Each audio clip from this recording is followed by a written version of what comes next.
Hello, everyone, and welcome. It is Tuesday, March 7th. We have reached the end of week one, and we are starting out week two here with a new round of assignments and your first round of submissions completed. And so our main course of events for today is going to be listening to the submissions that we received for peer review. And it looks like we have two of them. And it would always be nice, hopefully after taking a listen to our projects today, it encourages you to participate next round and submit so that we have a variety of different projects to listen to. So we will take some time to talk about your 2D platformer submissions. We'll talk about what we are listening for and the grades and feedback that you'll receive for this first round.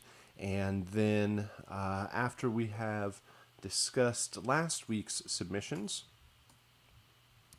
we will get into the new week two assignments that you have coming up, which is going to be finishing out your 2D platformer project with sound design and also capturing a version of your music and sound effects working in a game, capturing it as a video, and then being able to show it off and display it. We have the composition description assignment also, which is kind of a summary of your entire composition. Basically, at that point, you will have, at the end of this 2 weeks, you will have received a new game project, created all of the music and sound effects for it, put that music into the game, tested it out, made any changes or revisions to the music or sound effects that was needed once you test it in the game, and then create a video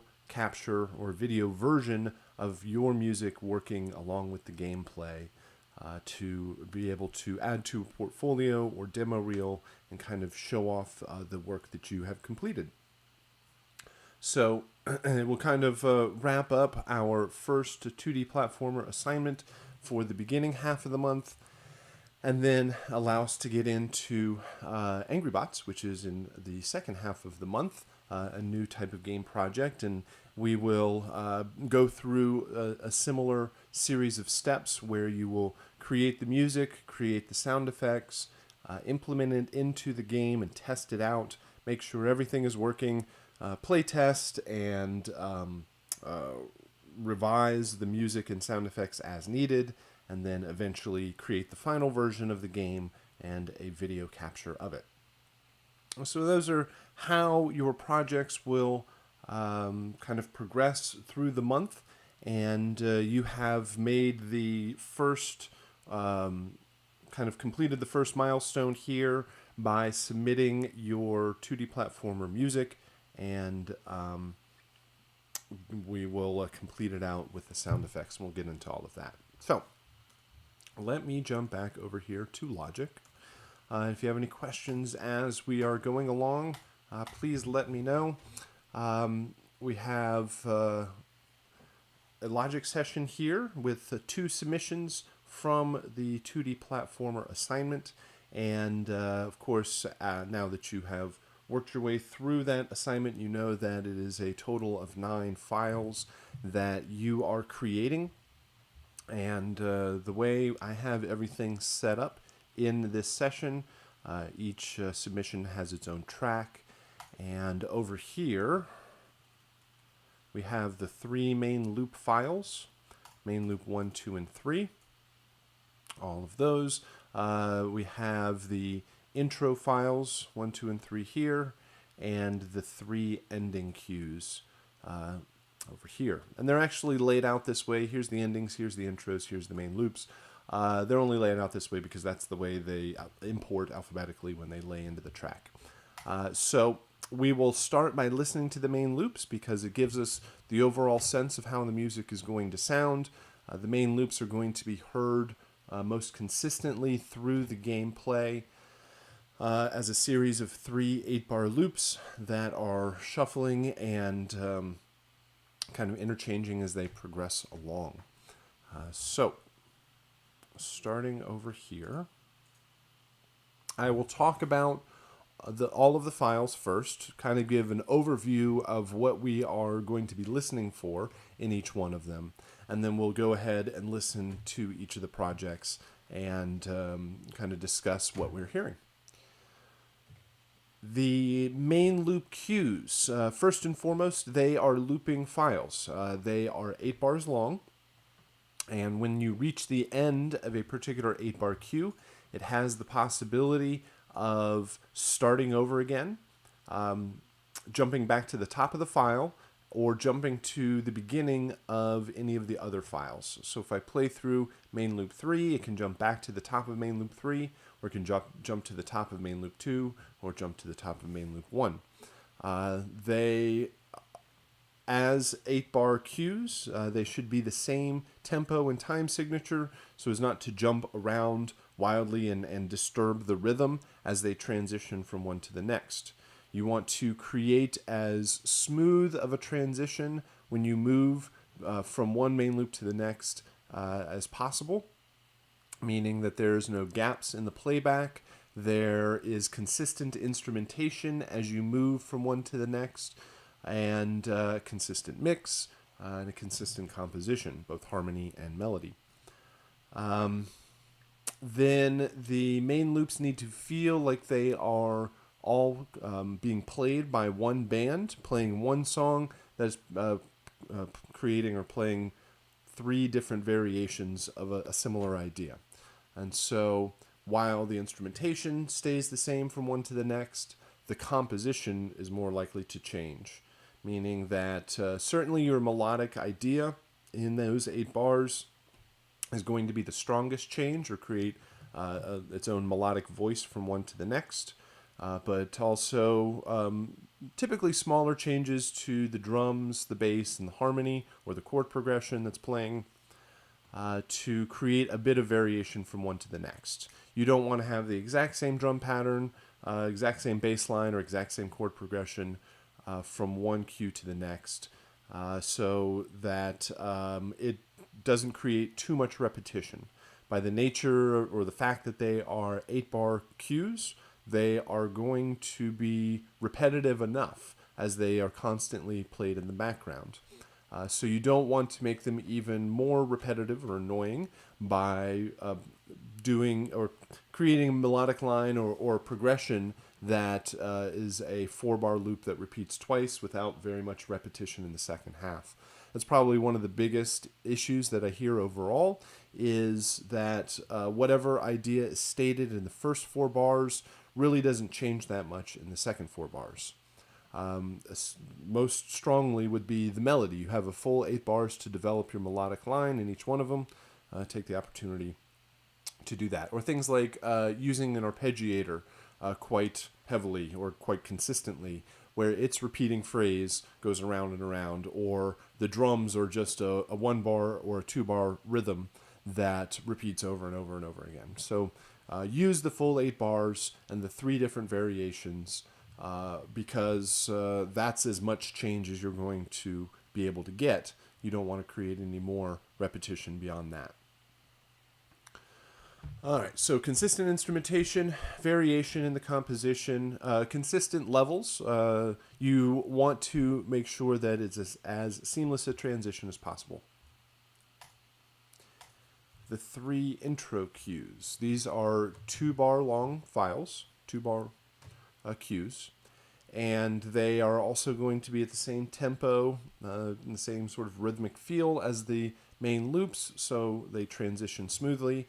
And they're really there to create a sense of a buildup of energy or anticipation as they head into the main loop files.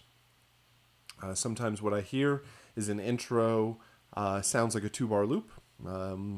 Whatever is stated in the first bar feels similar in the second bar, which means that I could constantly just kind of play it around and around and around. It would make sense. And a proper intro is going to build and build over the course of the cue, and once it reaches the end, if it were to loop back to the front, it would kind of, the bottom would drop out. Everything would kind of rise, and then drop down suddenly. That works more, or is more correct for an intro cue, because it is not going to loop. It is going to only play one time. But that's the sense of build up that you want to try to hit. The end of the intro cues need to be at the same volume or intensity as the main loops, so that they are, again, consistent as they transition from one to the next. Let's try that. All right, so, and sometimes with the intro cues, maybe using some sort of suspended, or just going and hanging on the 4 or the 5 to resolve back down to the tonic or back to the 1 in the main loops might be an obvious place to kind of build up to. Then the ending cues. The ending cues need to end. They need to reach a finish, or they need to reach silence. This first one reaches silence, but the second one here and the third one here look like they get cut off at the end. So we want to make sure that the ending cues actually end by the end of the file, so any sort of sustained note or cymbal crash or sound by the end of the file does not get cut off when the file ends. So ending cues are meant to resolve the main loops. Whatever you were doing in the main loop, instrumentation and compositionally, needs to make sense as it enters the ending cue, as it begins the ending cue. It is going to cut off the main loop wherever it was. So you are not guaranteed that the ending cue is going to start on a beat or on a particular bar that makes sense.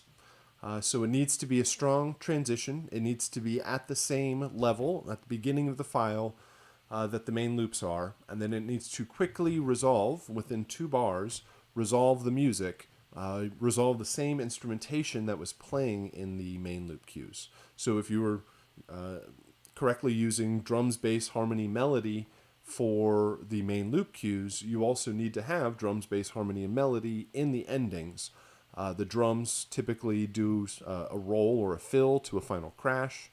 The bass line resolves back to the tonic. The chord progression has some sort of kind of vamp sort of fill ending, resolving the chord progression.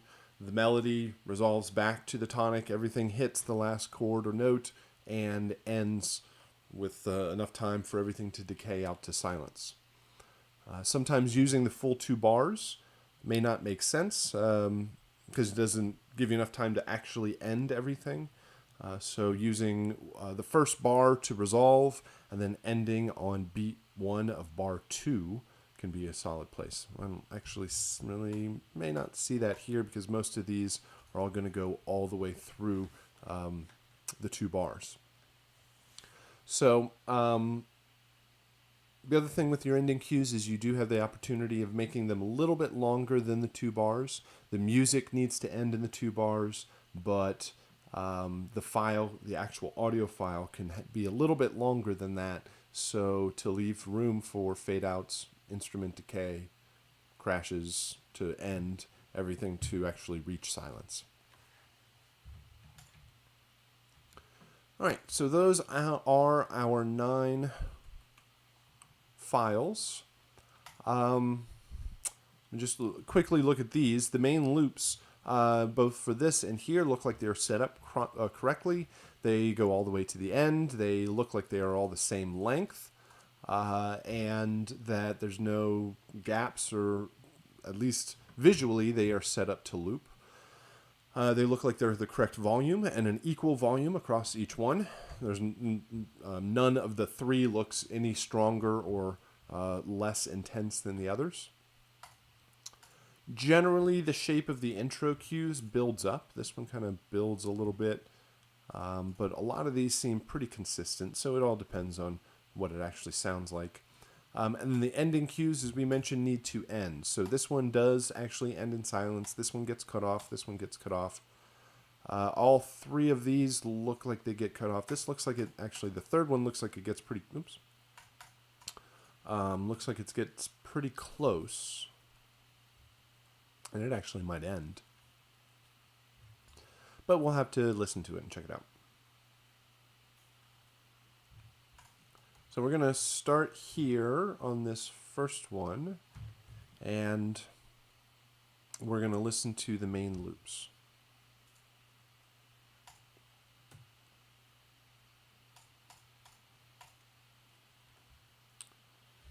Headphones. All right, let's check it out.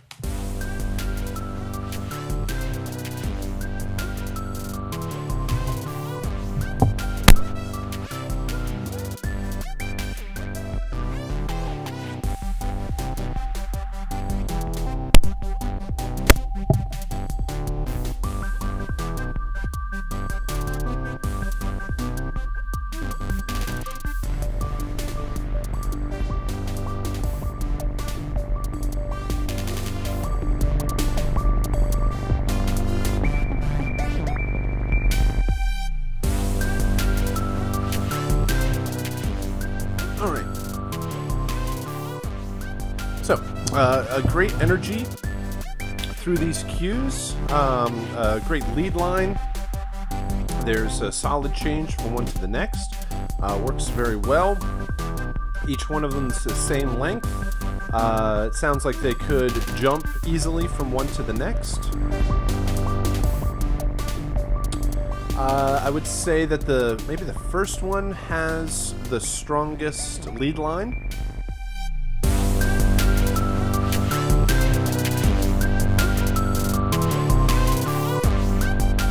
There's a couple of lines in there that are have some solid movement all the way through the cue, 8 bars of the cue.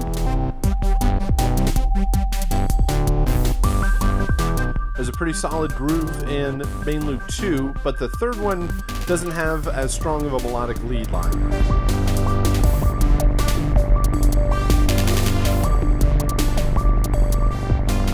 It's there, but it kind of repeats the same phrase all the way through.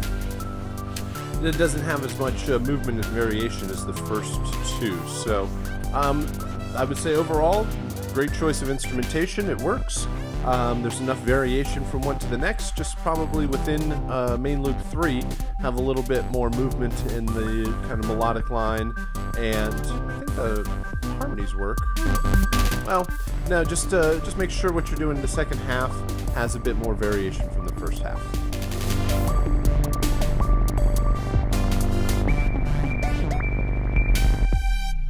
All right, let's take a listen to the 3 intros.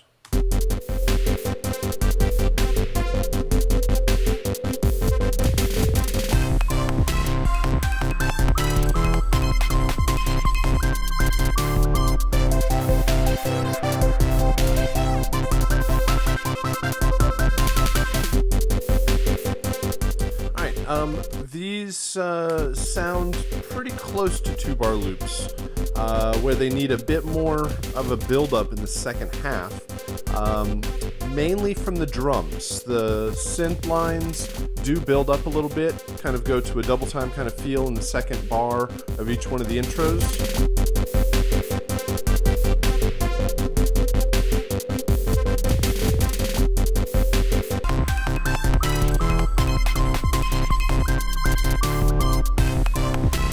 This one builds up, but then it just kind of repeats that same note in the last part. So maybe try more of a build up from the drums where you don't start the clear rhythm in the first bar. And you have a little bit of a snare roll, but it's in the last kind of beat of bar 2. So maybe just a little bit more build up through those intro cues. And 3 endings.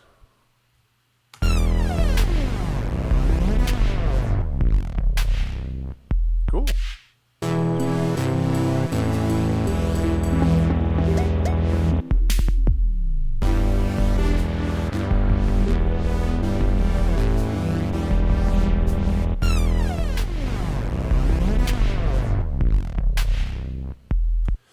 so I think definitely 2 and 3 need to end. You get very close to it, but the last note sustains past the end of the file. I do like the first one as it kind of falls apart because you have just lost in the game when you hear these ending cues. So it makes sense that the ending cue, well, this one kind of has a descending feel to it, and the percussion kind of loosens up through it. These are more solid like phrases. This one needs a little bit more of the percussion.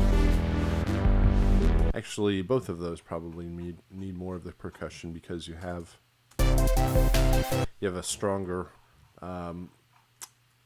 rhythmic idea in the main loops. Those drums seem to be missing. Especially the snare seems to be missing through the ending cues. So just a few things really overall. Most of it works very well. And compositionally, I think it works, and I think it transitions and all the pieces will fit together. Just a few tweaks and ideas. Like I said, main loop 3. And I talked about intros building up a little bit more, maybe using the percussion to build up, and the endings. The first one works the best of the 3, and make sure the second 2 actually end before the end of the file. Very cool. All right, good stuff to start with.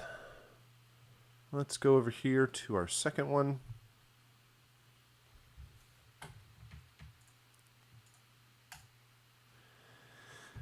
And let's see. I think that should be it. Muted the first one. All right, let's take a listen to these.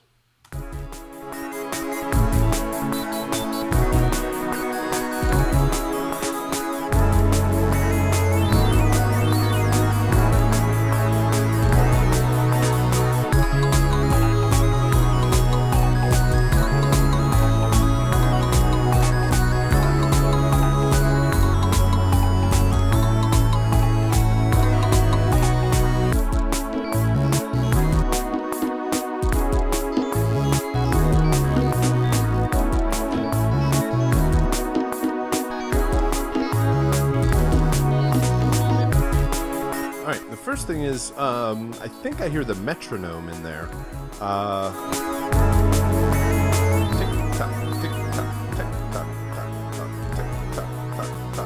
So I think I hear it in all 3 of them. So definitely you want to make sure you turn off the metronome before you deliver to the file. Then compositionally, I think everything works pretty well overall. Could probably work a bit more on the development of the progression and the melodic.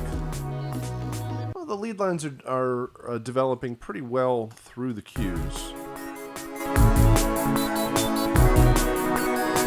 The drums could have a lot more impact. This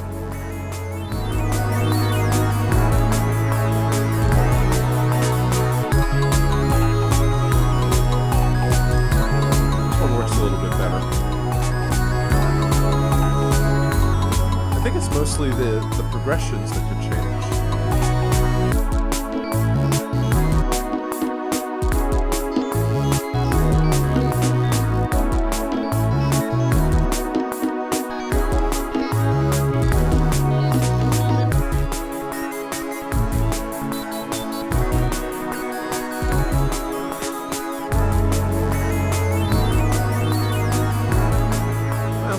The first one and the second one does have more harmonic change in the second half. The third one seems pretty consistent all the way through. So maybe a little bit more volume, a little bit more impact from the drums. The melodic lead lines could come out to make sure that they're the focus. Like the synths that you're using for the chord progression are quite large and forward in the mix, so it can be brought back. Here in the chat, we have drum fills, which definitely could be useful. drums change from one to the next. We have to watch too much about having drum fills at the end of each one of the cues, because it'll play back the same way each time. Often drum fills are set up as separate files, so when they play back,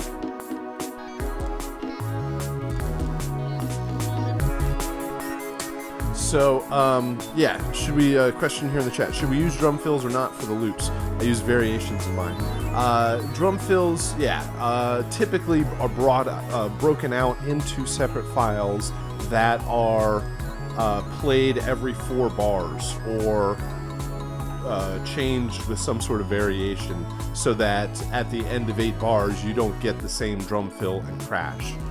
What they will do is they will put a series of maybe 4 drum fills into what's called a container into the game, and it will randomly play a drum fill each 4 loops. So each time this goes around twice or 4 times, it'll choose a different loop.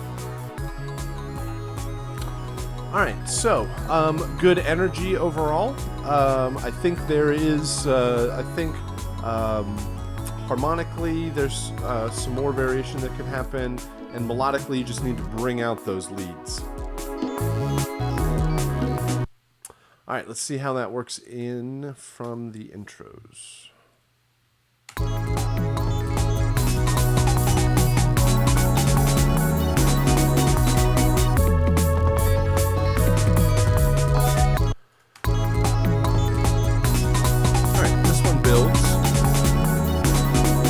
This one is kind of more consistent. Since you do the same drum fill in both bars, there's not much of a kind of an upsweep through the intro cues. Not as much as you have through 1 and 2, or sorry, 1 and 3.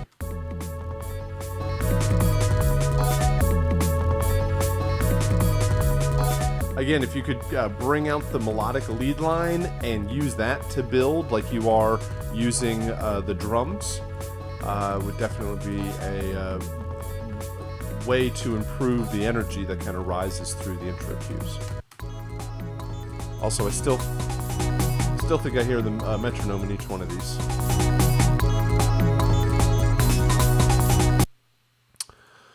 Better dynamics overall. First one seems use multiple compressors. Better dynamics on the second set of tracks. Yeah. Well, it all depends on what we're going to use for the sound effects, and you always have to make sure you ultimately have the final mix of everything between music and sound effects. And you can always... You always want to, this is a gentle way of saying this, err on the side of louder, not obviously compressed or distorted or affecting the dynamics of the mix, but the overall RMS level and the peak level, bringing those up so that in the game you can turn it down compared to everything else. The game and a lot of even your DAW and your EQ, it's better to turn things down than to turn them up. So when we are bouncing these files, it all depends on how you are going to be working with the game and with the client, and that's certainly a discussion that needs to be had overall. But for our purposes, you want to make sure that whatever level you bounce the music at, you are also listening to your sound effects, so that your sound effects either don't kind of mask and override the music, or the other way around, that the music doesn't dominate the mix. And so it's really kind of a balance between them, and it all comes down to the style of music. But I think these are appropriate levels for these cues. All right, so we had our intros. Let's try our 3 endings here.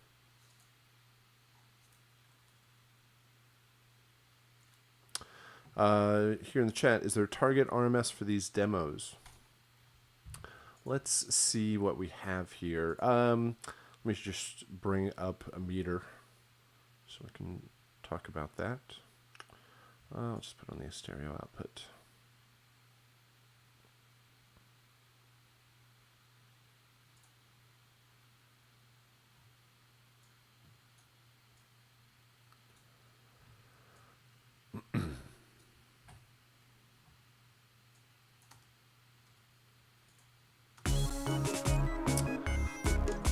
So, generally from -20 to -12, which is a pretty large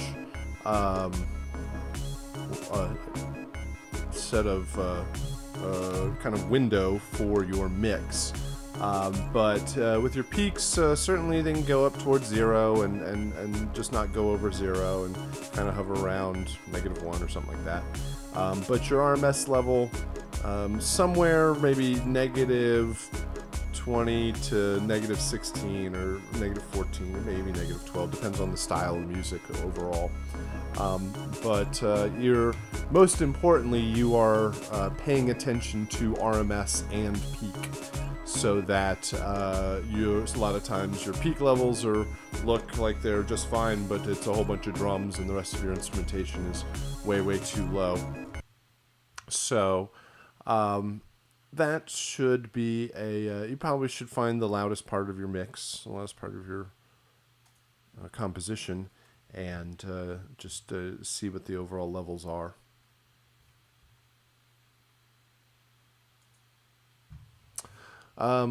Less than production tracks, yeah. Because you have music and sound effects, you want to make room for the sound effects. It all depends on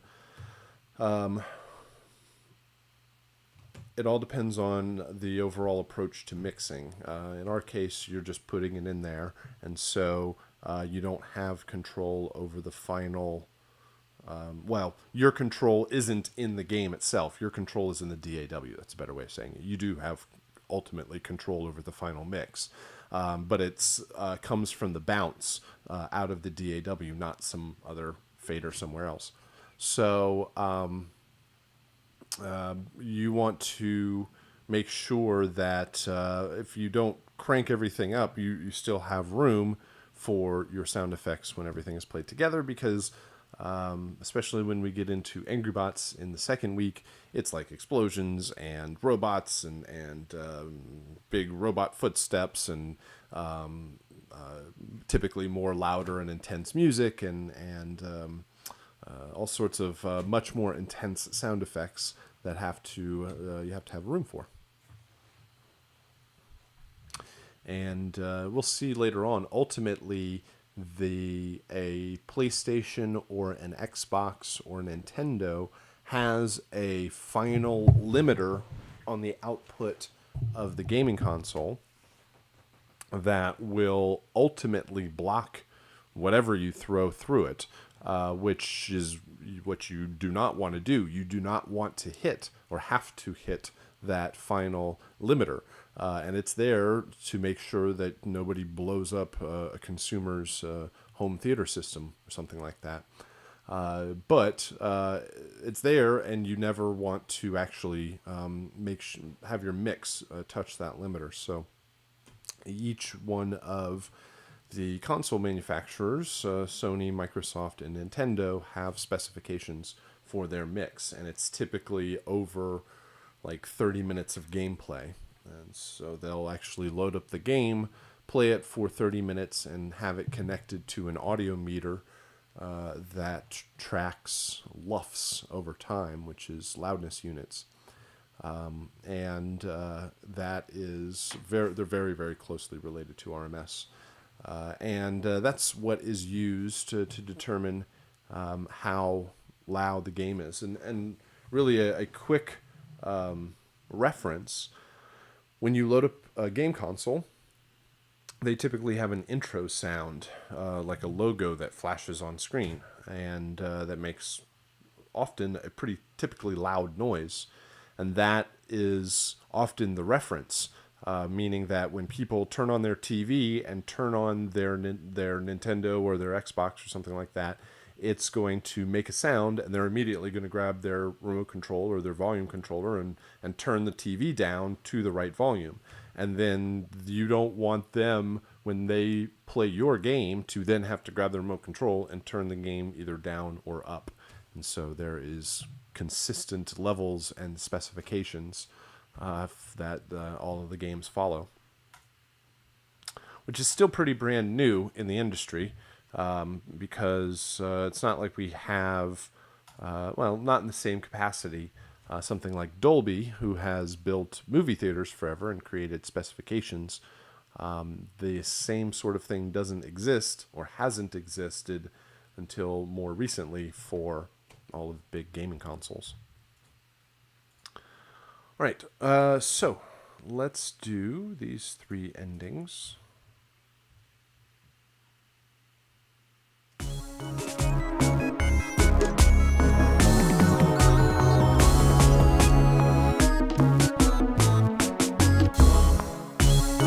All right, we need more of a resolution or a stronger ending or resolve to everything. This sounds like a loop. It doesn't actually end. It could just start over again. This is getting closer, but you need to hit that last note or that last hit and let everything actually end and reach silence, but you need to do it much quicker within the 2 bars. Again, hit beat 1 of bar 2, which should be a good place to actually kind of sort of putting the period at the end of the sentence to make sure everything's done by the end of the file. And then this ending, the 3rd ending. So this one, I think, is the strongest resolution of the 3. It just needs to have that little bit more of a tail to make sure everything ends. So whether you need to put like an artificial or a quick fade to fade it out to silence, or you just kind of extend the bounce longer to capture the ending. I think it is, if I remember correctly, it's about 4 seconds between when you and the ending starts. These files start as soon as you lose the health points and start falling. So from the point where you start falling into the sludge until when the game starts over again, I think is about 4 seconds in there. So your music needs to end within those 4 seconds. Here in the chat, bounces should be longer than the 2 bars, right? They can be longer than the 2 bars. The music has to be 2 bars long. The ending files can actually be longer than that, so as to have enough room to capture the endings. So whether you end at, like I said, beat 1 of bar 2, or if you go all the way through the 2 bars and leave a little bit of extra room to actually reach silence, you always want to make sure it's you. Really what you're doing is making sure that you are controlling how this ends rather than the game just cutting it off.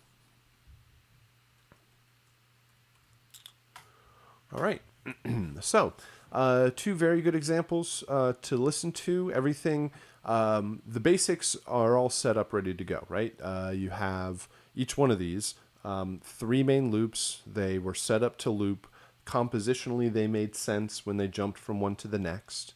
Mostly what I talked about was within a particular 8-bar phrase to develop a little bit more or to create more variation from one to the next. We talked about the intros needing to build up.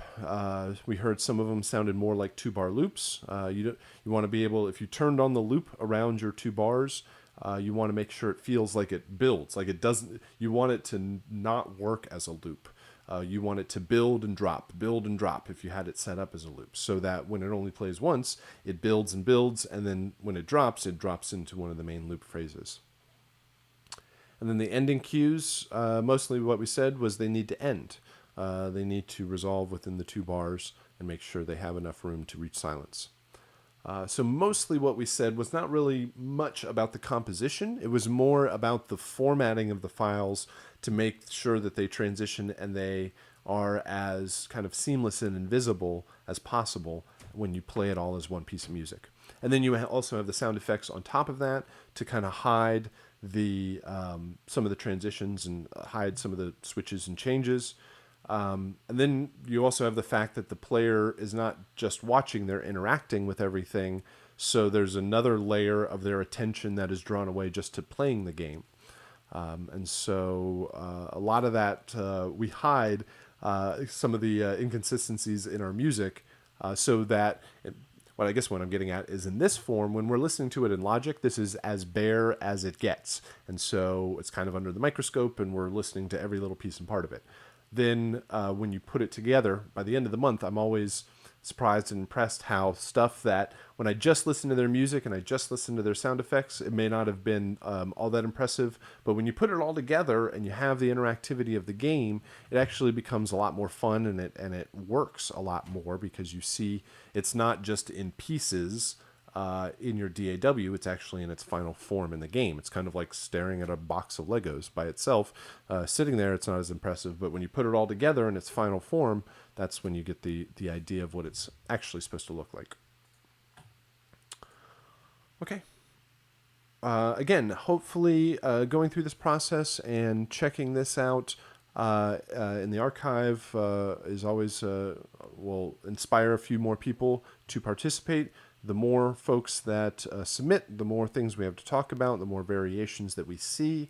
Again, it's all well and good for the 2 folks that submitted. It's great because we can talk and kind of work our way through each one of the compositions and go into a lot of detail. And then for everybody else, even those that don't participate, it's good to see 2 other approaches doing things that you may not have even considered in your own composition. And so you have the opportunity of editing and revising anything for the final delivery. In this first pass, the grading that we do is mainly focused on the delivery itself and the formatting of the files. So let me get that up. Let me find that file. Let's see.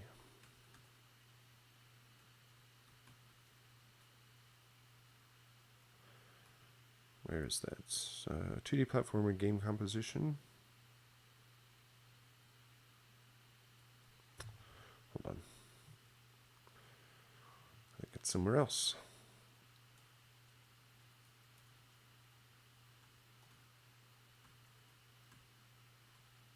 There we go.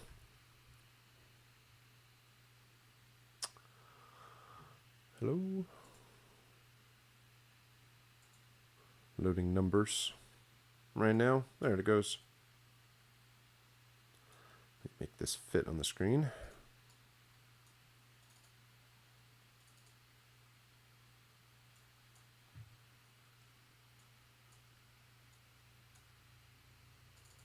Oh, and it's not going to fit on the screen. Let me,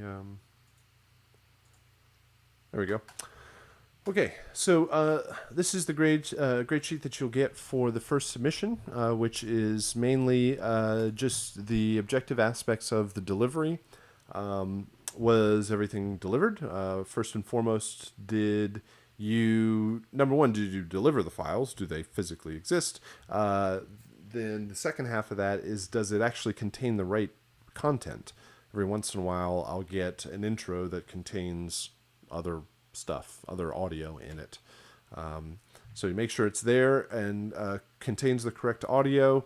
Is it named properly so that it will work in the game? If it's not named correctly and if it's not formatted properly, it's not going to work in the game, which hopefully you're going to run into. If you did happen to name it incorrectly, you'll run into the issue beforehand because it's not going to work in the game. And you actually have to format everything properly to make it work in the game, to do the video capture, to complete the assignment. So most people run into that issue ahead of time, and so this is no problem. There's building, looping, and ending for intros, main loops, and endings. Do the intros build?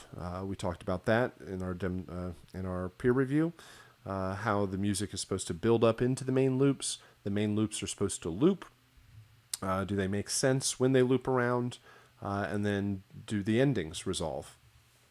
So this is more of the generic flow and transition of the music in your composition. and then are they appropriate to the game itself? This is pretty wide open, but it's trying to identify issues with instrumentation that doesn't fit, compositions that like are too dissonant, or are missing a melody, or are missing just drums, or I don't know, some big component to the composition. I mean, it's kind of a catch-all to the compositional aspects. Is it, I guess, since there's a lot that could be inappropriate, the things that we're thinking about that are more appropriate are choice of instrumentation. Is it kind of upbeat and lighthearted, not too dark and depressing, or slow or low, or it needs to really be feel like a fun, family-friendly, all ages kind of game. So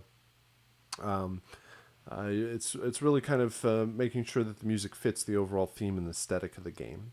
And then there's a screenshot delivery down at the bottom. Is it there? Is it named properly for all of the points for the delivery of your 2D platformer game composition? And then we'll see in the assignments for this week that there's a separate component in the second week when you kind of describe all of the aspects of your composition, which I think we will get into now. We'll talk about the new week 2 assignments. Please let me know if you have any questions. Questions about the peer review or the compositions, questions about 2D platformer or our new week 2 assignments. So I'm actually going to take a quick pause, and we will come back and discuss sound design, talk about how you're going to finish out all of the audio soundtrack for the game. You've done the music. If you need to make any revisions or changes to it after you've seen how things are set up or might work in a game project, now we'll finish out with the sound effects and talk about what's necessary for that. So give me just a moment. Let me know if you have any questions.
All right. So, sound design. As you have heard, the sound effects for this game are pretty silly, pretty fun, and pretty lighthearted, and a lot of them are what are known as vocalizations, which means that you can, they're done with your voice. They're either lines of dialogue or what is sometimes known as exertions. And exertions are jumps and punches. Actually, I saw a pretty interesting video on the internet today. I have no idea where the link is, but it was actually from Hugh Jackman from the new movie Logan that came out, and it was him doing ADR, or the dialogue replacement, and the whole thing was him running and jumping and punching and fighting. And it was him in a studio doing it all in front of a microphone, which is to be replaced in the movie because what you actually capture on set was less than usable. And so it was just him doing exertions in front of a microphone. And same sort of thing. You get to enjoy some of that same action with 2D platformer. So I'm going to show you how to approach the sound design for this project. First off, when you download the assignment, you get this PDF. And the PDF talks about the approach that you might take in Logic and where you might find some of the sound effects. Westar Music, you are already a bit familiar with Westar Music from using it for the looping assignment from week 1. There's also a pretty good sound effects library that is available there with libraries from Hollywood Edge and Sound Ideas. Some really good stuff there. There's also freesound.org, which is a crowdsourced internet sound effects library that has a lot of free sound effects on it, hence why it's called freesound.org. There are a lot of sounds there. There are also a lot of very bad sounds on freesound.org because there isn't much of a filter on it. But you can find a lot of very cool stuff that you can use, especially as layers to enhance a sound.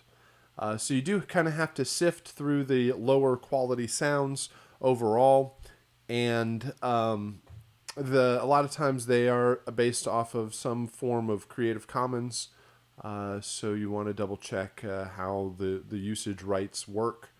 But a lot of good sound effects are available in those sites, or if you have other sources, if you obviously, like I said, a lot of these can be done with your voice, but if you have other sources of sound effects or want to record them, those are also great sources. So a list here of all the sound effects. There's sound effects and screenshots of each one of the sounds to give you an idea of what you are looking for. So definitely play this game to get a sense of all of the sound effects. But really what I'm looking for is this right here, the sound effects asset list. This is a list of all of the sound effects that you will create for the game. There's a total of 18 sound effects. And I would suggest that you reference the original sound effects from the game when designing your own sound effects. So listen to them, get an idea of what they sound like, and then record your own versions of them. So let me give you an idea of what I'm talking about here. I'm going to create, let's see, we're done with this. I'm going to create a new Logic session. Sure, close that one. Save it. And I'm creating a new Logic session with one blank audio track in it. And on this track, I'm going to drag in all of the original sound effects from the game. So let's do this.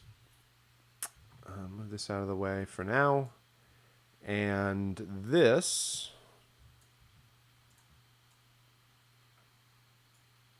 is a copy of the game.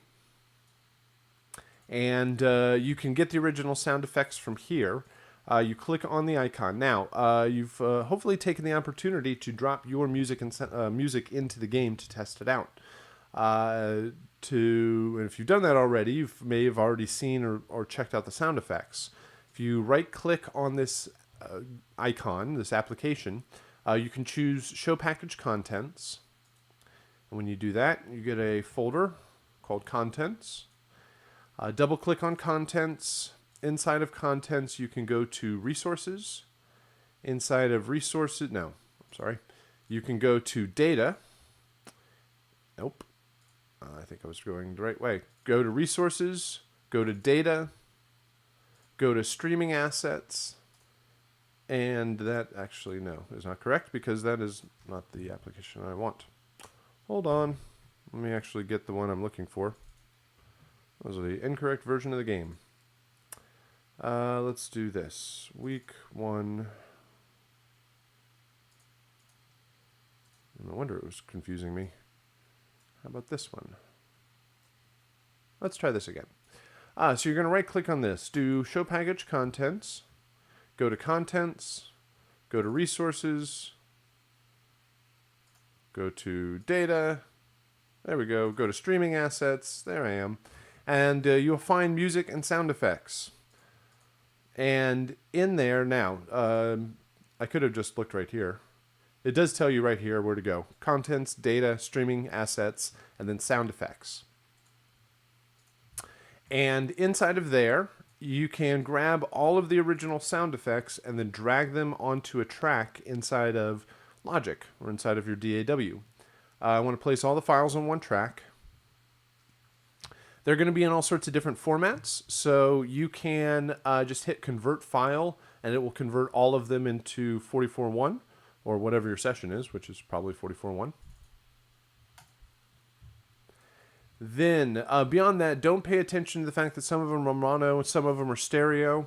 The project shows you that you are going to deliver everything as 16-bit 44.1 stereo files. So now, with all of these original sound effects, you probably want to drag them out a little bit. I'm not actually going to go through all of these, but kind of separate them out so you have some room to work with them and listen to them one by one to get a sense of what all of the sound effects are going to sound like. You can see how long the wave files are, how loud they are, the shape of the waveform, what they actually sound like, and use them as reference.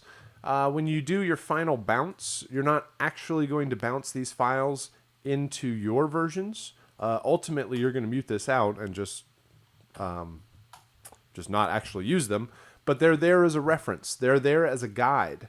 So now what you would do is create a series of blank tracks, and then right below these, you would build your own versions of the explode or any one of the sound effects. So we have bomb boom, we have bomb fuse, and you would build them one by one. And I'm just going to completely cheat here, but let's say that these were your sound effects. Right? Obviously, you're not just going to drag the same sound effect over and over again. But you'd mute out the original one and just bounce the stack of the sound effects that you create.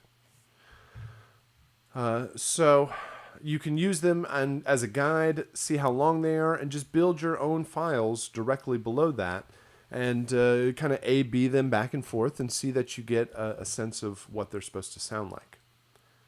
And so let's take a listen to these files. Hold on just a sec. All right, so we'll take a listen to these and talk about each one of them. Now, there's bomb boom, bomb fuse, bomb pickup, bomb set down. There are a couple of these that are just related to the bomb pickups or the bomb power-ups. Then there is enemy death, which is when the enemy gets hit. Gunshots, health pickups, jump 1, 2, and 3, ouch 1, 2, and 3, and taunt 1, 2, and 3. And when you have 1, 2, and 3, those are just 3 variations of the same sound effect. So these might get a little bit loud. So watch your volume here. Let's see if I can turn these down just a little bit.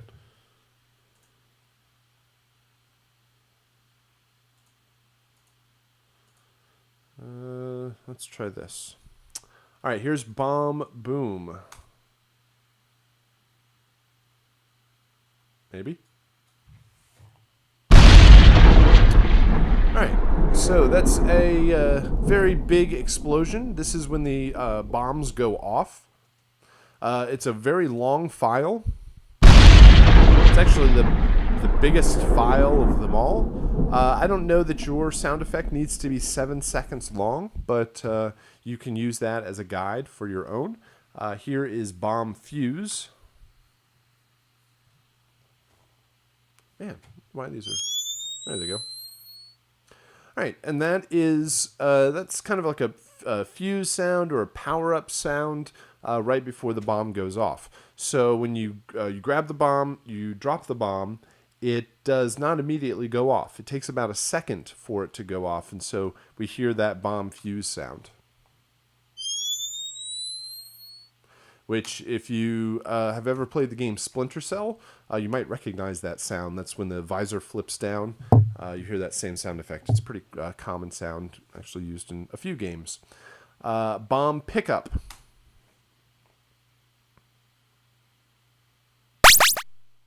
There we go. That is a very abstract sound, like arcadey sound effect. So really, it can be anything that you want. You can. I've heard people actually throw lines of dialogue in there, which works also. But that's when you kind of walk across the bomb pickup and pick that power up. Bomb set down. Bombs away. Right, bombs away.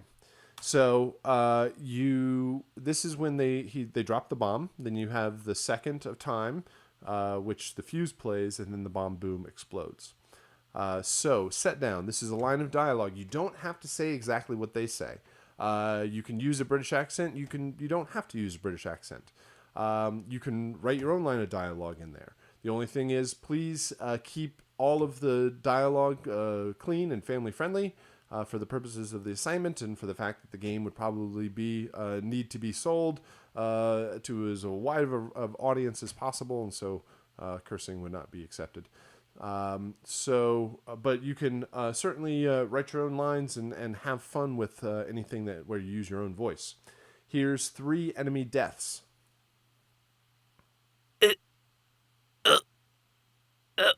All right, very simple. They're just use your voice. This is when you shoot the enemies and they die and they fall off the game level. 3 real short exertions there. Here's a gunshot. Now that definitely sounds like a gunshot, but in the game it's not a gun. It's a bazooka. It's on his shoulder, or a rocket launcher or something like that. But they chose to use a gunshot sound, which is perfectly fine. One thing, a missile or a rocket launcher kind of sound may not work because the player can hit the button very fast when they're shooting. So they can go bang, bang, bang, bang, pa, pa, pa, pa, pa, pa, pa. And they can hit the button quickly. So if you had a really long sound, like a rocket launch, like a as it launches off, it would just stack up and have many, many layers of the same sound playing because they're kind of long. So you want a short sound that ends pretty quickly so that the player can hit the button fast as not to stack up sound effects. Here is the health pickup. This is kind of another arcade sound effect. All right, pretty general there. You can kind of go in a lot of different directions. Jump 1, 2, and 3. This is when the player jumps. Huh. Huh. Huh. Right? 1, 2, and 3. Those are the jump up. This is when they first hit the button and they jump up. This is not the land. Every once in a while I hear feet hitting the ground. It's not the down part, it's the jump up. Then we get to ouch 1, 2, and 3. This is when the player is hit. Oh. Ow. Ow. Right? Easy. Again, kind of pain sounds. Ow. Ooh. Kind of that kind of stuff. And then 3 taunts. Keep it classy. Bring it on. I say, old bean. Keep it classy. Bring it on. I say, old bean. All right, so 3 different lines of dialogue. Again, you can say exactly the same thing. You can create your own lines of dialogue, make it interesting, keep it clean, keep it friendly, but have fun with it. So it gives you an opportunity to create kind of a different approach to the sound effects in whatever way you want to go. Again, I would suggest that you have your music with your sound design, so meaning that listen to your music while doing your sound design. before you bounce files, listen to it against the music to make sure that it's loud enough overall. Obviously, the music isn't going to be in your sound effects, but you want to use it to balance your mix. All right. That should give us the information that we need for our sound design. We know the types of sounds. You know that you can do a lot of them are with your voice. Everything's going to be 16-bit 44.1. You have a total of 18 files. Name everything and archive it and deliver it on FSO.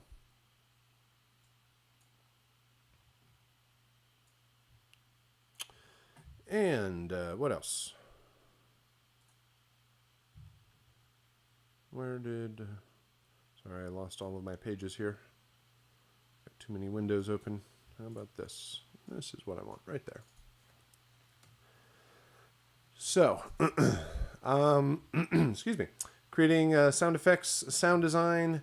The next assignment here is doing a gain capture using QuickTime and a program called Loopback to capture everything.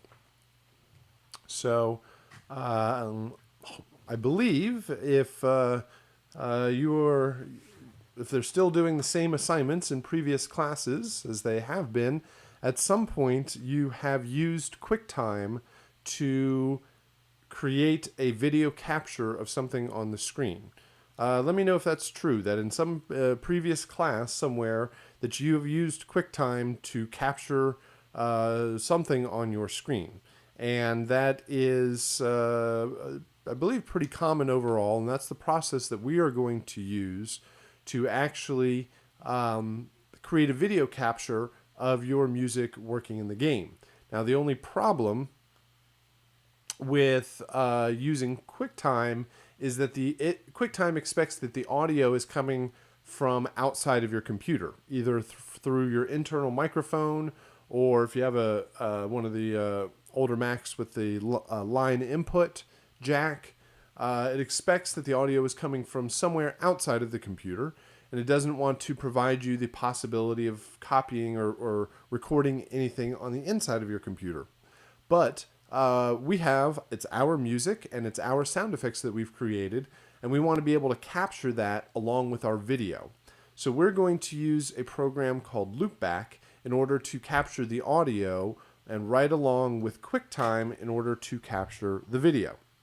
So again, hopefully you've taken the opportunity to put your music into the game and launch and play the game and test everything out. I'll do that again. I'll bring in 2D platformer, and if you could do show package contents, and you go to contents, you go to data, you go to streaming assets, and you'll find music and sound effects. You're going to replace all of the original sound effects, and you'll place your original 9 music files into this music folder, and you'll play the game the next time, and you should hear all of your music and sound effects playing back correctly. If you need to make any changes, you go back into Logic, remix, recompose, figure out any sort of issues that you need to overcome, bounce everything out, put it back in the game, and test it out. Once everything is working properly and you are ready to go, then you need to capture it using QuickTime and using Loopback. So if I go to QuickTime and do a new screen recording here, I can check, excuse me, I can check the correct input. And by default, you probably don't have all of these inputs. You might only have internal microphone and maybe 1 or 2 other ones. But we're going to use this program called Loopback. And you can download that from the Rogue Amoeba site. It's a program with a very strange name. Rogue Amoeba. And they create all sorts of interesting audio software. One thing that they create is a program called Loopback. And you may have used a program called Soundflower at some point on the Mac. And it's a very common application. And actually, Rogue Amoeba was working on Soundflower for quite a while. But it kind of has died with all of the newer versions of the operating system. It's not as well supported anymore. And so they created Loopback, which helps a whole lot. There is a $99 cost, and we don't actually want to buy the full version of it. I guess you could if you find it very useful, but we're going to use the free version of it, where the only limitation is it starts spitting out white noise after 15 minutes. So you're going to want to turn it off before then, or you just restart the application, or maybe restart your computer if all else fails, and it'll start everything over. You get another 15 minutes, or it'll turn off the white noise. And so Loopback looks like this. Somewhere. Here it is.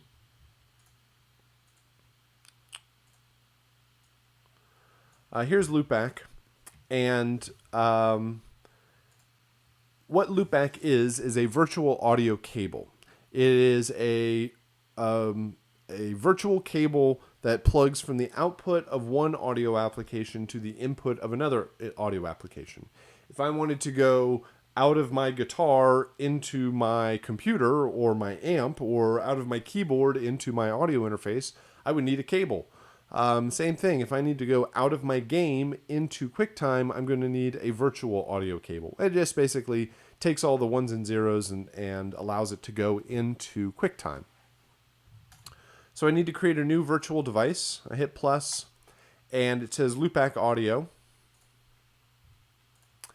And I choose my source, and you want to choose 2D Platformer. Now, this is probably not already selected for you, because you need to, because I've already done that before.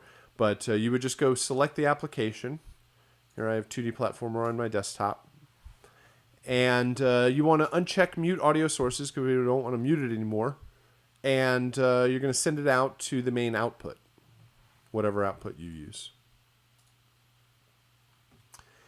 And then the next time you go play the game, and the next time you run QuickTime here, you can now choose the correct input from Loopback into QuickTime.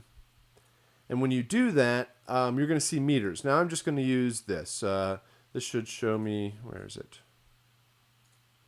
This should show me my meters. No?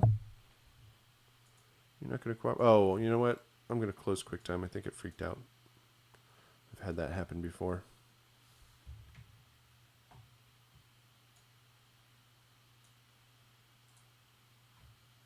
Oh, did I lose my face? Anyway, you would see the meters bouncing up and down like this, right? You would have it on Loopback, and you would play the game, and you would see everything working.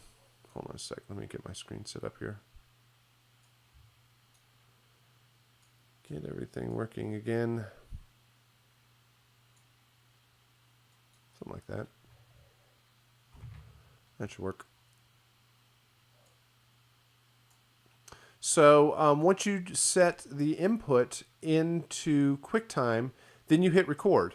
And when you hit record, it asks, do you want to capture just a part of the screen, or do you want to capture the whole screen? And I guess I should also mention that there is a PDF workflow that kind of goes along with this whole assignment. I'm going to refer over to that right now. So this is has a couple of slides that demonstrate step-by-step how you go through the process of setting up QuickTime and Loopback. So you'll install Loopback, you'll set it up, set the application, open up QuickTime, do the screen recording, or set up the input to Loopback. I just showed all of that. And set up your screen recording. And then I would suggest that you just kind of drag over the game screen and only capture that part. You could capture your whole desktop, I guess, but typically you want to make this as clean and professional as possible, and you want to clean out your desktop. Like you notice, I move all this stuff out of the way. I try to keep my desktop as clean as possible, at least for this broadcast, so that it doesn't get any clutter in the way or doesn't kind of show off anything that I don't want it to. So same thing with your game capture. You want to make sure that it's the cleanest, kind of most professional, or it's not so much, it's just not distracting overall with anything else. Then you run the game. You can either run it in a window or you can run it full screen. Depends on how the game works on your computer. Depends on how high resolution your screen is, how powerful your computer is. Typically, this runs no problem on people's computers, but sometimes with the video capture and the game playing, it might cause issues. So you can just take the screen down to a smaller window size overall. That typically helps out a whole lot. You might even reduce the resolution of your screen itself. That can help. Turn off any other applications, restart your computer, do it for the just like the first thing you do after you restart your computer. A lot of that can help the overall smoothness of the capture.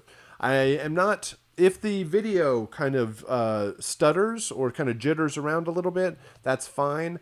I'm not really so focused. I mean, you want as smooth and good of a capture as possible, but I really wanted to make sure that the audio is there. If the audio is stuttering or dropping out or anything, then there's more of an issue and we can resolve those technical problems. But basically, you want to get as clean and smooth and professional of a capture as you can.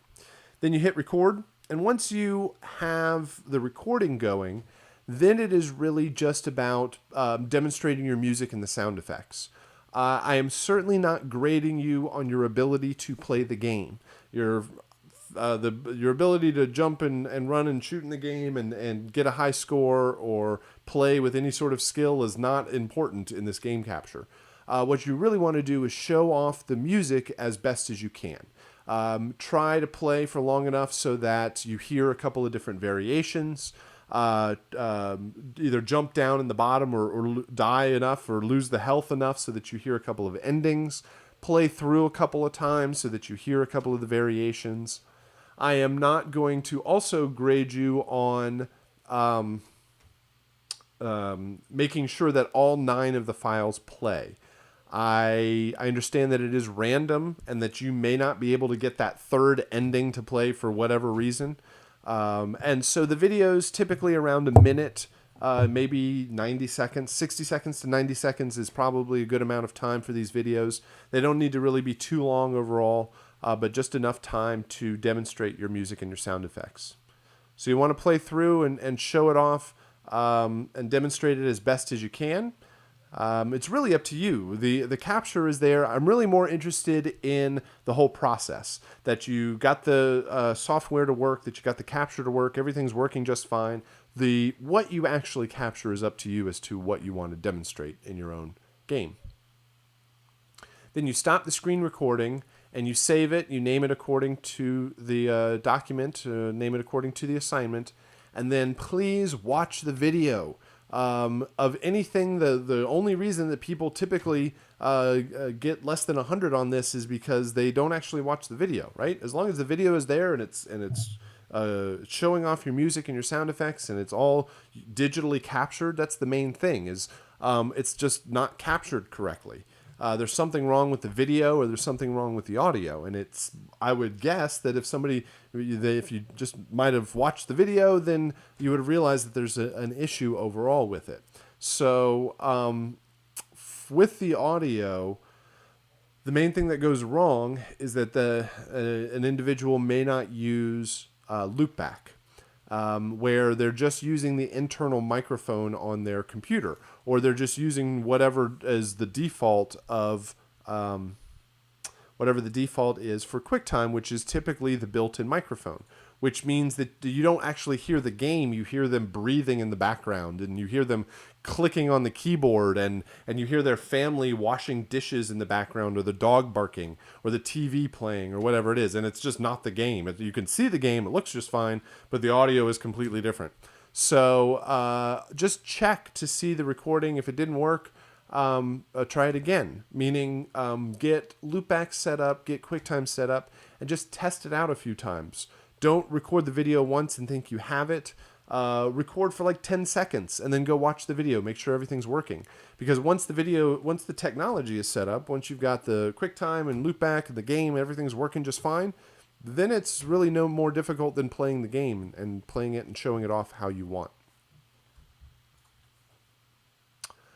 So a couple of other tips, like I mentioned, just clearing off your desktop free of clutter or distraction. You can also hide the dock if you want to get that out of the way. You can use a full screen a full screen capture, or you can do it in a window. You can have a smaller window. That might help the overall performance of everything. And then you're going to post it up on YouTube and deliver a YouTube link so that you can be shared very easily instead of downloaded. So all I have to do is click and watch the video to check it out. So make sure that you follow along with the workflow PDF. It gives you all the steps that are necessary to create the game capture. Again, you already finished your music. You create all the sound effects. If you need to revise any of your sounds, put them in the game, test it out, set up the video capture.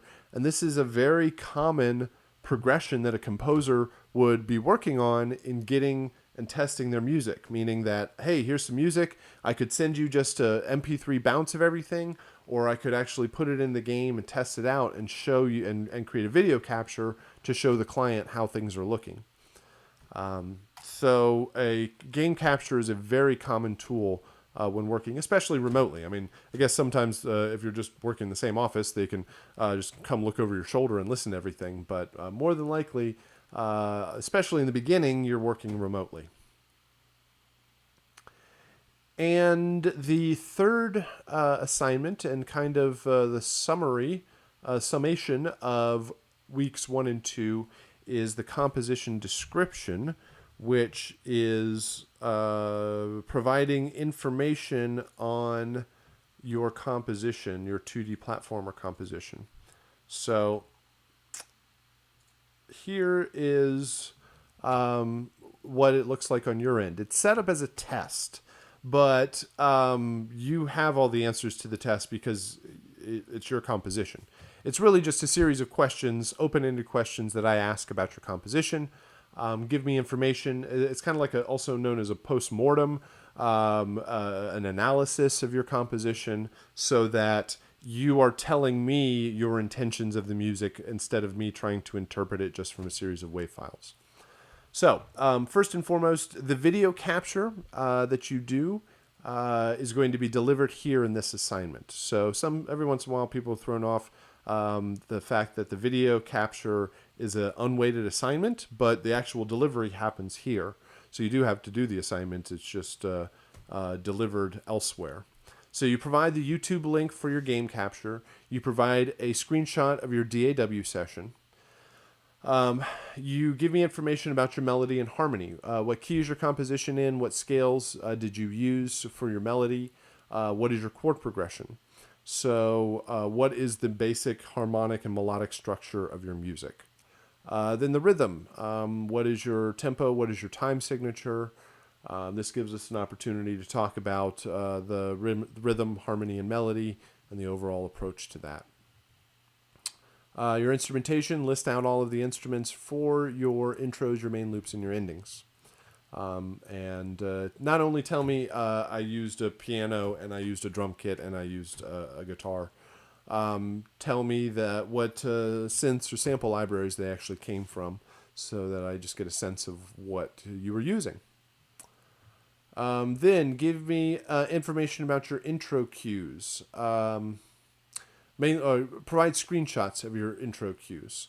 So you will bounce out all of your files. Then you'll take your bounced files and re-import them back into a Logic session and take screenshots of your intros, your main loops, and your endings. And so you'll provide me with screenshots of intros, main loops, and endings. Do they build in intensity as they head into main loops? Talks about some of the things that we're actually listening for. Are they continuous or seamless loops? So we can discuss that there if necessary. And then the endings. Do they resolve the music to a solid ending? Make sure that you take your ending cues, you bounce them out, re-import them back in, And again, this gives you an opportunity to look at the WAV files and listen to them. Most of the issues that I hear, it seems like just by double checking your files would fix a lot of some of the fundamental issues. Then there's the checking the transitions. I have you line up the files in a particular order. Take your intro 1, go into main loop 2, and finish with ending 3. Then take intro 2, go into main loop 3, go into ending 1, intro 3, main loop 1, ending 2, and just gives different combinations to check out all of the files. Listen to them, then provide information. Describe how it works, how does it transition, how does all the music sound when it plays back together. And then finally, the mix. You provide a screenshot of your meter. Again, go to the loudest part of your music, apply a level meter or some meter that shows both peak and RMS levels so that I get a sense of the overall mix of everything. So it's really a 10-question test, 10-question composition description. The question 11 and 12 are unweighted, but they give us places to deliver revisions. So if you had any issue with your game composition in week 1, and of course we haven't gone through and delivered all the grades and feedback yet, but when you do, you can make any changes and update those grades and update the feedback. So you can, again, provide me with the 9 intro files, 9 2D platformer composition files, or all of the files from the looping assignment. Again, these last 2 questions are totally optional. They are not required, but if there was any sort of issue that you had in the first week's assignments, you can revise and basically do a final draft of everything. That's a lot of what this composition description is. You've worked on it through week 1, you've made changes through week 2, and then now you're kind of summing everything up and putting it all in one location, telling me about the composition, telling me about the format, the mix, and delivering all of the files along with a video capture for everything. So it is your information that you're providing. We are listening to your composition. We are checking your descriptions of everything and providing feedback there. So that is week 2, kind of a summary of the assignments that you have coming up.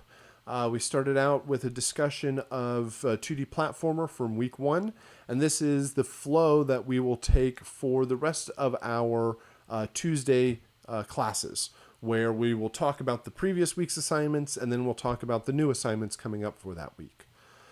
On Thursday, we have another round of topics. On Thursday, it's more of an open session where we discuss a series of topics in the industry, come with questions. By then, you'll start getting grades, feedback and grades Wednesday and Thursday, certainly by Friday, so that you have through the weekend to make any changes if necessary. But on Thursday, we'll meet again. If you have any questions about 2D platformer or the sound design or the game capture or any of the assignments or any of the class material, please let me know. Other than that, have a good rest of your afternoon, a good rest of your Tuesday, and I will see you again on Thursday. Thank you very much, and have a good one.